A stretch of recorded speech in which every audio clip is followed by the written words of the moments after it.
सभामुखज्यू, प्रतिनिधि सभाको हिजोको बैठकमा एकजना माननीय सदस्यले यो प्रतिनिधि सभाको गरिमामा गम्भीर आँच पुग्ने गरी र प्रतिनिधि सभाकै अर्कै एकजना सदस्यलाई गम्भीर आरोप लाग्ने गरी अत्यन्तै अमर्यादित र असंसदीय शब्द प्रयोग गर्नुभयो। तत्क्षण यहाँ हाम्रो पार्टीको तर्फबाट मैले उठेर त्यो भनाइप्रति गम्भीर आपत्ति व्यक्त गर्दै तत्कालै यो संसदको रेकर्डबाट त्यो शब्द हटाउनुपर्छ भनेर माग गरेँ। सभामुखको ड्यासबाट केवल ध्यानाकर्षण भयो भन्ने मात्रै शब्द प्रयोग भयो। ध्यानाकर्षण भएको कुराले मात्रै वास्तवमा त्यो शब्दावली संसदको रेकर्डबाट हट्दैनथ्यो। त्यसकारण हामीले आज फेरि उठेर सभामुखज्यूलाई साँची राखेर यो मुलुकलाई पनि सुनाउने गरी हामी के भन्न चाहन्छौँ भने यो संसद नेपाली जनताले धेरै ठुलो सङ्घर्ष गरेर धेरै बलिदानबाट प्राप्त भएको गरिमामय नेपाली जनताको सार्वसत्ताको प्रयोग हुने उच्च एउटा ठाउँ हो। यो ठाउँ जथाभावी शब्द प्रयोग गर्ने ठाउँ होइन, निम्छरा शब्दहरू प्रयोग गर्ने ठाउँ होइन। यो ठाउँ भनेको वास्तवमा जनताका भावनाहरू प्रतिबिम्बित हुनुपर्ने ठाउँ हो। तर यो ठाउँमा जसरी शब्दहरू प्रयोग गरियो, मैले हिजै पनि भनेको थिएँ, एकजना माननीयले अर्को कोही माननीयलाई इङ्गित गरेर गम्भीरतापूर्वक गाली गर्ने हो भने यो संसद कस्तो बन्ला? इतिहासको खोजी गर्नेहरूले नेपालको संसदको अध्ययन गरे भने के चिज भेट्टाउलान् सभामुख महोदय? के गाली गलौज मात्रै यो संसदको गरिमा हो? हामीले प्राप्त गरेको उपलब्धि यसैमा सन्निहित छ। त्यस कारणले गर्दा आज म फेरि पनि उठेर नेकपा एमालेको तर्फबाट सभामुखज्यू ध्यानाकर्षण गराउन चाहन्छु। हामीले प्राप्त गरेको यो उपलब्धिलाई संस्थागत गर्नका लागि, नेपाली जनताको एउटा गरिमामय संस्थाको इज्जत बचाउनका लागि र प्रतिष्ठा बचाउनका लागि हिजो प्रयोग गरेका ती असंसदीय र अमर्यादित शब्दहरू रेकर्डबाट हटाउनुपर्छ भन्ने कुरा म जोरदार रूपमा माग गर्न चाहन्छु। सभामुख महोदय, वास्तवमा भन्ने हो भने सरकार बनाउने र सरकारबाट कसैलाई हटाउने हकदार भनेका असली जनता हुन्। जनतामा हामीले प्राप्त गरेका उपलब्धि र हाम्रो संविधान अनुसार जनतामा सार्वसत्ता निहित छ। जनताले नै सरकार बनाउँछन् र कसैलाई सरकारबाट मन परेन भने जनताले नै हटाउँछन्। अहिले अनपेक्षित रूपमा सम्मानित सर्वोच्च अदालतको फैसला पश्चात जनताको मतमा आधारित भएर होइन, जनादेश र मतादेशमा आधारित भएर होइन, परमादेशले अहिले सरकार बदलिएको छ। यस्तो अवस्थामा हामी सम्मानित सर्वोच्च अदालतको फैसलालाई हामीले वास्तवमा चाहिँ नि अस्वीकार गर्दै पनि हामीले त्यसलाई कार्यान्वयन गरेका छौँ। हामी विपक्षीको बेन्चमा छौँ। लाग्छ यो संसदमा विपक्षी बेन्चमा पुगेको प्रधानमन्त्रीबाट परमादेशले हटेको केपी शर्मा ओली आज सबभन्दा सत्ता पक्ष हो कि जस्तो अनुभूति हुन्छ। गाली गलौजको केन्द्रबिन्दु केपी शर्मा ओलीलाई बनाइएको छ। सरकारमा बसेकाहरू चाहिँ वास्तवमा प्रतिपक्षी जस्ता बन्नुभएको छ। म आग्रह गर्न चाहन्छु यो खालका गतिविधिहरू बन्द गरियोस् र संसदलाई एउटा मर्यादित बनाइयोस्। मेरो जोरदार रूपमा माग छ र नेकपा एमाले लामो एउटा लोकतन्त्रको सङ्घर्षबाट आएको पार्टी हो। यसले असाध्यै ठुलो इतिहासमा बलिदान गरेको छ। त्यसो भएको हुनाले यो पार्टीको तर्फबाट म त्यो खालका गरिमालाई उल्लङ्घन गर्ने अमर्यादित असंसदीय शब्दहरू संसदको रेकर्डबाट हटेर यो संसदको गरिमा बचाउने काम सम्माननीय सभामुखकोबाट होस् भन्ने कुरा माग गर्न चाहन्छु। धन्यवाद।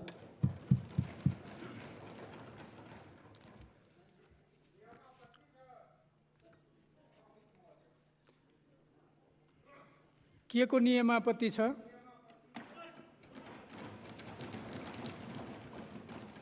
माइक पाऊँ। सभामुख महोदय, यहाँ जति सांसदहरू चाहे सत्ता पक्ष मान्य सदस्य रोकिनुस् त। तपाईको नियमापत्ति केमा?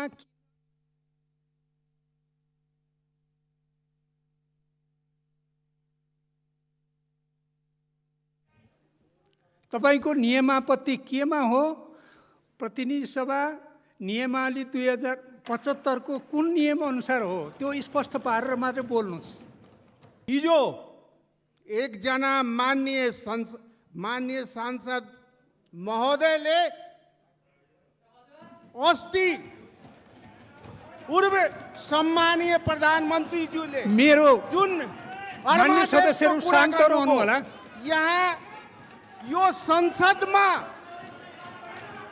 मान्य सदस्यहरू सम्हाल्नुहोस्। हामी यहाँ मेरो रुलिङको जवाफ दिनुहोस्। महोदय, तपाईँलाई मैले समय दिएको छैन, बस्नुहोस्। का सांसद बस्नुहोस्, मान्य सदस्य बस्नुहोस्। तपाईँलाई मैले समय दिएको छैन, किनभने तपाईँले नियम स्पष्ट पार्नु भएन। बस्नुहोस्, तपाईँहरू पनि बस्नुहोस्।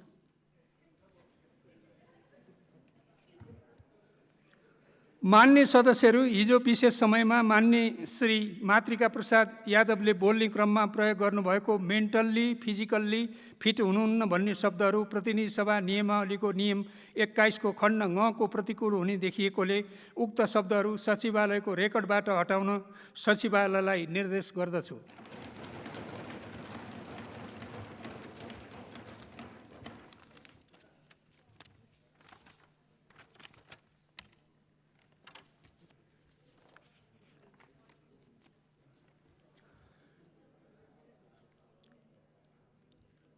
अब शून्य समयको कार्यक्रम प्रारम्भ हुन्छ। शून्य समयमा बोल्न चाहनुहुने मान्य सदस्यहरूको लागि 1 मिनेटको समय निर्धारण गरिएको छ। निर्धारित समयभित्र आफ्नो भनाइ राख्नुहुन मान्य सदस्यहरूलाई अनुरोध गर्दछु।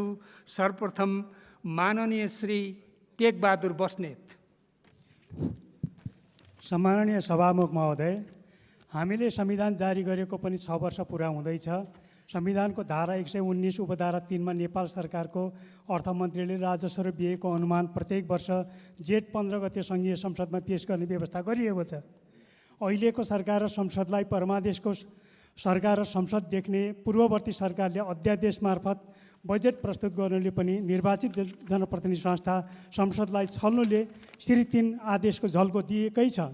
तर जे होस्, जेठ 15 गते नै संविधानमा मिति तोक्नुको मूल मर्म र उद्देश्य निश्चय नै विगतका हिले धुले बजेटको भोगाई नियन्त्रण गर्नु थियो।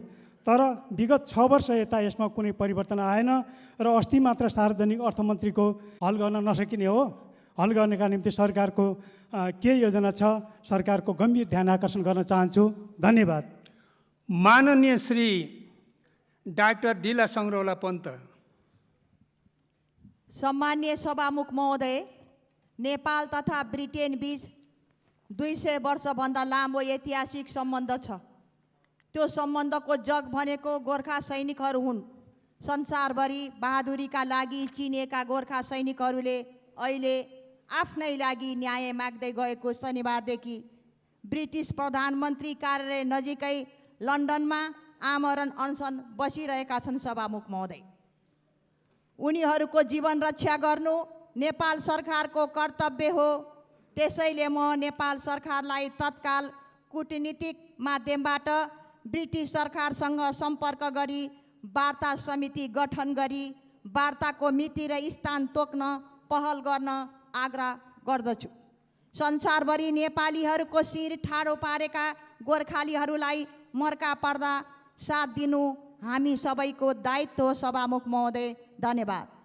माननीय श्री दलबहादुर राणा। सम्मान्य सभामुख महोदय, नेकपा एमालेको सरकारले भूमि सम्बन्धी समस्या समाधान गर्न केन्द्रमा 5 जना र हरेक जिल्लामा 3 जना रहने गरी कुल 236 जना पदाधिकारी नियुक्ति गरी 11,80,761 जनाको निवेदन सङ्कलन भई छानबिन गर्ने क्रममा तेह्रथुममा 58 भूमिहीन परिवारलाई पूर्जा दिएको, पाल्पा रामपुरमा 1 महिनाभित्र 779 जनालाई पूर्जा दिने तयारी गरी रफ्तारमा काम गरिरहेको बेला श्रावण 19 गते आयोग नै खारेज गरी जनतालाई निराश बनाएको छ। 1 महिनामा 25 जना मन्त्री छान्न नसक्ने सरकारले बिना कारण बिना तयारी 236 जनालाई हटाएर तत्काल मनोनित गर्न सक्ने कुनै सम्भावना छैन। लाल पूर्जा वितरणमा ढिलाइ गर्ने मात्र मनसाय देखिन्छ। स्मरण रहोस्, 2071 सालमा बनेको आयोगलाई विघटन गराउन सर्वोच्चमा मुद्दा दिन लगाउनेहरू नै अहिले सरकारमा रहेकोले जनतालाई जग्गा दिने आशय देखाएर भोट मात्र लिने सरकारको नियत देखिन्छ। त्यसै माननीय श्री दामोदर भण्डारी। सभामुख महोदय, दार्चुला घटना आज 15 दिन पुरा भएको छ। जयसिंह धामीको न लास न सास केही फेला परेको छैन। 10 दिनको समयावधि तोकेर गठित गरिएको छानबिन समितिको समयावधि पुरा भएको छ।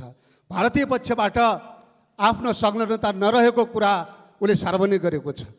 घटनाका प्रत्यक्षदर्शीहरूले भारतीय सुरक्षा फौजको तर्फबाट तुइनको लट्ठा काटेर जयसिंह धामीलाई तुइनबाट महाकाली नदीमा त्यो भेलमा खसाइएको कुरा बयान गरिसकेको छ। यति बेला यो घटना 15 दिन हुँदासम्म सरकारको तर्फबाट कुनै कूटनीतिक पहल भएको छैन, कुनै वार्ता संवाद भएको छैन, कुनै समकक्षीसँग टेलिफोन संवाद भएको छैन। सुदूरपश्चिम आज शोकमग्न छ, सुदूरपश्चिम शोकाकुल छ। 15 दिनसम्म हुँदा पनि घटनाको सार्वजनिक भएको छैन। म पूर्ववर्ती सरकारको घटनालाई म स्मरण गर्न चाहन्छु। जति बेला माननीय श्री दिल कुमारी।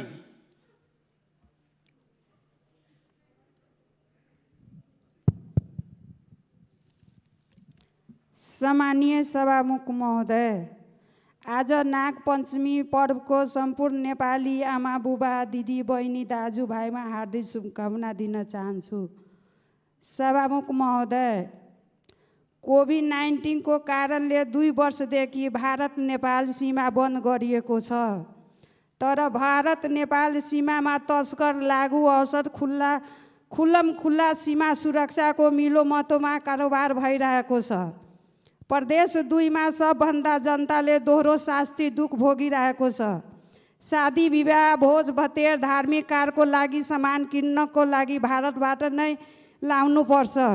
तर सिधा सामान लाउनु पर्दैन, जनतालाई धेरै दुःख हुन्छ। तस्कर, लागु औषध व्यापारीको लागि सीमा खुल्ला गरिएको पाइएको छ। सभामुख महोदय मार्फत सरकारसँग अनुरोध गर्दछु कि प्रदेश 2 को सबै सीमा खुल्ला गर्नको लागि अनुरोध गर्दछु। धन्यवाद। माननीय श्री दिलेन्द्र प्रसाद बडु।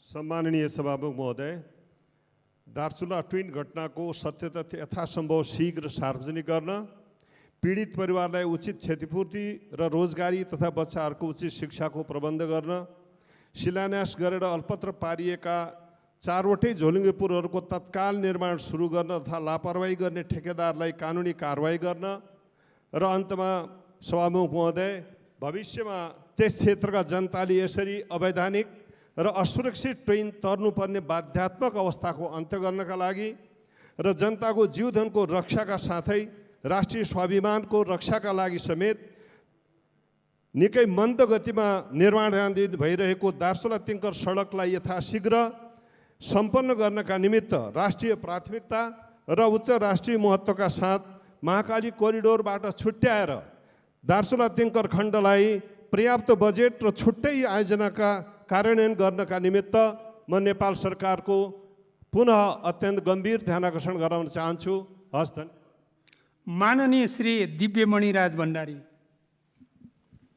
सम्माननीय सभामुख महोदय, सुशासन युक्त र भ्रष्टाचार मुक्त का नारासहित यस संयुक्त सरकारले साझा न्यूनतम कार्यक्रम ल्यायो। त्यस कार्यक्रममा टिप्पणी गर्दै यस सदनमा, यस गरिमाय सदनमा एक मान्यज्यू र राष्ट्रिय सभामा अर्को मान्यज्यूले चाहिँ भएका अनियमितता र छानबिन गर्न, दोषीलाई कारवाही गर्न चुनौती र माग राख्नुभयो। म यी मागहरूको स्वागत गर्दै यस सरकारले, गत सरकारले स्वास्थ्य सामग्री कालोबजारी, झापाका हदबन्दी जग्गा प्रकरण, नेपाल ट्रस्ट जग्गा लिज प्रकरण, नेपाल वायुसेवा निगम, ऊर्जा आयल निगम, विभिन्न ठेक्का, लाइसेन्स प्रकरण लगायत विभिन्न काण्डबारे नीति कार्यान्वयन गर्दा भएका देखिएका भ्रष्टाचार र अनियमितता सम्बन्धी चाहिँ यस संसदले विशेष समिति गठन गरी छानबिन गर्नको लागि र दोषीलाई कारवाही गर्ने पक्की अगाडि बढाउनको लागि म माग राख्दछु। धन्यवाद। माननीय श्री दीपक प्रकाश भट्ट। सम्मानीय सभामुखज्यू, कञ्चनपुरको भीमदत्त र दोधरा चाँदनी नगरपालिका जोड्ने 8 लेनको पुल निर्माणाधीन क्रममा गत महिना 5 गतेका दिन अविरल वर्षापछि बन्द गरेको संरचना पुल बगाएको छ नदीले। त्यस कारण छिटोभन्दा छिटो त्यो पुलको काम अगाडि बढाउनको लागि म सम्बन्धित मन्त्रालयको ध्यान आकर्षण गराउन चाहन्छु। र कोरोना महामारीको यो एकदमै दर्दनाक अवस्थामा स्वास्थ्य क्षेत्रमा स्वास्थ्य संरचनाको कुरा गरिरहँदा सिङ्गो सुदूरपश्चिममा एउटा पनि मेडिकल कलेज छैन, एउटा पनि स्वास्थ्य विज्ञान प्रतिष्ठान छैन। शिक्षा मन्त्रालय अन्तर्गत 7 वटा प्रतिष्ठान अन्य 6 वटा प्रदेशमा छन्। 20 वटा मेडिकल कलेज अन्य 6 वटा प्रदेशमा छन्। निजी क्षेत्रका 20 वटा कलेज पनि अन्य क्षेत्रमा मात्र छन्। सुदूरपश्चिम प्रदेशमा एउटा पनि मेडिकल कलेज र एउटा पनि प्रतिष्ठान छैन। तसर्थ गेटामा बनिरहेको मेडिकल कलेजलाई अब मेडिकल कलेज होइन, राष्ट्रिय चिकित्सा विश्वविद्यालय निर्माण गरेर स्वास्थ्य क्षेत्रको संरचनामा त्यसलाई परिपूर्णका रूपमा, क्षतिपूर्तिका रूपमा बनाउनु पर्दछ भन्ने मेरो माग सभामुख महोदय मार्फत म सरकारको ध्यान आकर्षण गराउन चाहन्छु। धन्यवाद। माननीय श्री दुर्गाबहादुर राउत। सम्माननीय सभामुख महोदय, कालीकोट जिल्लामा गत वर्ष नरहरिनाथ गाउँपालिकामा 800 घरबाडी पहिरोमा परेर घरबार बिन भए। त्यस्तै सान्नी, त्रिवेणी, राजकोट लगायत जिल्लाका सबै गाविसमा भइरहेका थिए। त्यस्तै गएको हिउँदमा आगलागीबाट राँचुली, रताडा, रोडु लगायत जुम्ला जिल्लाको पोखरीमा पनि आगलागी पीडित घरबार बिन भएका छन्। अहिलेसम्म यो केन्द्रीय सरकारले त्यसको राहत व्यवस्थापनको कुरा चाहिँ ढिलाइ भइरहेकोले छिटोभन्दा छिटो सभामुख मार्फत नेपाल सरकार गृह मन्त्रालयलाई ध्यान आकर्षण गराउँदछौँ। त्यस्तै यो विगतका सरकारले गरेन, त्यो चाहिँ हुँदै हो, तर अहिलेको सरकारले त्यो छुट छैन भन्ने मेरो बुझाइ छ। यो जननिर्वाचित मात्र होइन, जनअनुमोदित सरकार हो। त्यसो हुँदा यो जननिर्वाचित र जनअनुमोदित सरकारले जनताका कामहरूमा ढिलाइ गर्न छुट हुँदैन भन्ने मेरो भनाइ व्यक्त गर्दै यहीँ अन्त गर्छु। धन्यवाद। माननीय